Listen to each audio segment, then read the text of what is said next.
Ассалаумағалейкум, құрметті әріптестер және оқырмандар, сіздерге кезекті видео жасап жатырмын. Білім класста журналдарды толтыру. Журналды қалай толтырамыз, қалай жүргіземіз және оны статистиканы қалай көреміз. Осы мәселе бойынша толыққанды тоқталып өткім келіп отыр. Бастапқы статистиканы көрсетсем, немесе журналды күнделікті толтыру әрекетіне өтсек сразу.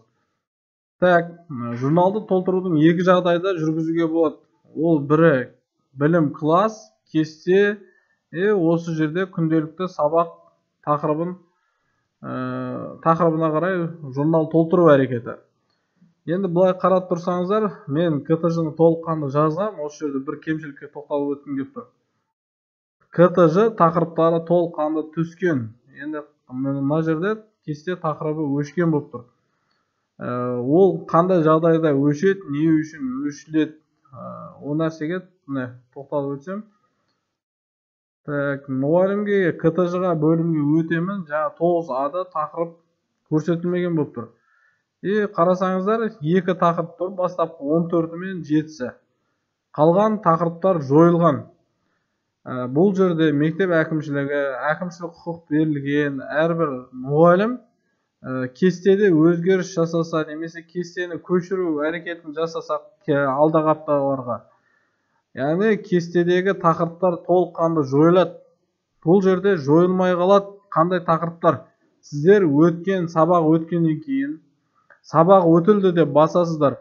Оны қазір тоқталып өтемін. Сол сабақ өтілді болып, кері байланыс жасалған сабақтарыңыз жойылмайды дағыны, мүлде ашылмаған алдағы сабақтарыңыз жойылып кету әрекеті көрсетіледі екен. Енді КТЖ-ны толтыру әрекетін осы жерде тағы бір көрсетіп өтсем. Тақырып деген болады, сабақ түрі деген болады, тақырыптар саны. Мен соңғы түсірген видеода тақырыптар саны көрсетілмеген еді. Өйткені ол кезде ол мынас әрекет болмаған. Қазір осы әрекет көрсетілді. Тақырыпты толтыру кезінде мынандай сұрақтар болып жатыр. Интерактивті сабақтарды қосу міндетті ме деген. Интерактивті сабақты қосу міндетті емес. Егер де сіздердің жоспарлы тақырыптарыңыз осы интерактивті сабақтардан табылатын болса ғана қосасыздар. Ал егер табылмайтын болса, қосу қажеттілік етпей деген. Құжаттарды бірлесіп жұмыс жасау, ол тақырып бар менде. Ол 2 сағатқа арналған. Мына жерге мен қоямын. Өзі қойған кезде, интерактивті сабақ қойған кезде, мына жерге тақырып, сол тақырып автоматты түрде түседі.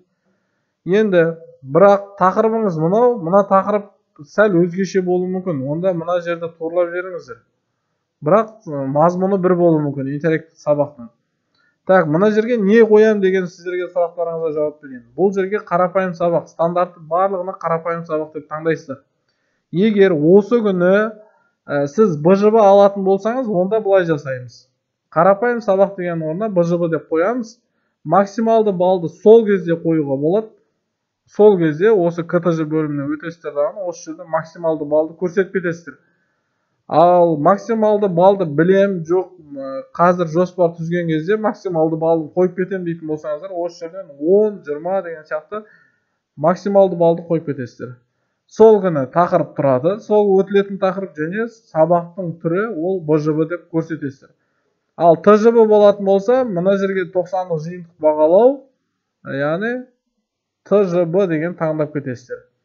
Бұл әрекетті барлығыңыз түсіндіңіздер деп ойлаймын. Енді журналды толтыру әрекетіне өтеміз. Кесте арқылы дедім, кесте арқылы өткен екен, әрбір сабаққа өту батырмасын басу арқылы өтеді екенсіздер. Мына сабақтар көрсетілген, осы белгіленген уақыт аралығында кіргендеріңіз жөн болады. Өту батырмасын басасыз. Сабақ, мына жерде интерактивті сабақ жоспарламаған. Журналды өту. Мен журналды мына жерде сабақ өтуді ашып қойдым. Сондықтан маған автоматты түрде кірген екен, ол көріне береді. Бірақ формативті бағасын қойған жоқпын. Бірақ қалған сабақтарым бар әлі кірмеген. Мысалы, осыған өтейін. Өту батырмасын басамыз. Осы жерде сабақ, жаңа интерактивті сабақ жоспарлаған болсаңыздар, осылай білім-лан сабағы сіздерге ұсынылады. Білім-лан сабағын бала оқиды, осы жерде белгіленген тапсырмаларды орындайды. Орындап болған екен, мониторинг бөліміне сіз көресіз, мұғалім. Мұғалім мониторинг бөлімінен көреді, осы жерде мониторинг шығады. Мониторинг бойынша тапсырманы орындаған балалар тапсырманы орындаған балдар қанша балл алды, соның барлығы көрінеді. Одан кейін сол балды сіз не істейсіз? Мына журналға қоясыз. Журнал қою кезінде сабақты өту деген тұрады. Мына сабақты өту дегенді бассаңыздар, иә дейсіздер. Яғни бұл сабақ ашылғаннан кейін қайта өңделмейді. Сіздер сол нәрсені мұқият қараңыздар. Сіздің тақырыбыңыз дұрыс емес пе? Осы күні өтілмейді, күні дұрыс емес пе? Онда сіз сабақ өткізу дегенді баспаңыз. Сіз сабақты өткізбей жатып, о нәрсені толтырып алыңыз. Оны толтыру үшін мектеп әкімшілігі немесе админдарға хабарласасыз. Яғни мына белгіленген күндегі тақырыбым жаңағыда күнім дұрыс емес, бұл күні мен жоспарлы сабақ өтпеймін, басқа күні өтемін деген сияқты. Сосын ашқаннан кейін баға қою әрекетін қалай жүргіземіз? Мына тұста сабақ дегеннің тұсында мынандай плюс таңбаша тұрады. Плюс таңбашаны басу арқылы бағаны қоясыздар. Бағаны қою өздеріңіздің 1 балдан, жаңа 2 балдан 10 балға дейін балдық жүйемен қойып шығасыздар, бағалайсыздар. Одан кейін қасында мына белгішелер тұрады. Осы белгішені басатын болсаңыздар, автоматты түрде сабақ өткізуді басқан кезде қатысты деп тұрады барлығы. Осының ішінде келмей қалған оқушыларды, қатыспай қалған оқушыларды ғана көрсетесіздер. Так, ол себепті, ауырды, себепсіз деген 3 жағдайды ғана. Сосын жіберу дегенді бастаңыздар, мысалы себепті немесе жаңағыдай ауырды деген жіберетін болсаңыздар, ол мынандай сары түсте боялады екен. Жалпы журнал толтыру күнделікті кесте арқылы және журнал дегенді басасыздар. Журнал деген басқаннан кейін осы жерден мысалы 10-шы В сыныпқа өтейін. 10-шы В сыныпқа өткеннен кейін маған просто мен әкімшілік құрамда болған екен, маған толық бүкіл пәндер ашылып тұр. Шын мәнінде өздеріңізге тек қана өздеріңіздің пәндеріңіз ғана ашылады. Енді журналдың жалпы терезесі. Бірінші сабақ, екінші сабақ, үшінші сабақ деп сабақтар тұрады. Мына жерде топтар болса топтар тұрады. Сабақ өткізу деген тұрады, өтілді деген тұрады. Мен өтілді деп уже кіріп қойдым. Мына 3 сабақ қайта өңделмейді. Сосын мына сары жолақ не десеңіздер, бұл оқу жылының басында кеткен оқушылар жалпы. Яғни осы 90 біткенге дейін бұл тізімде тұрады. Екінші 90-нан бастап бұл бұндай сары жолақпен бізде тізімде тұрмайды екен. Алынады, жойылады. Пока осылай тұрады.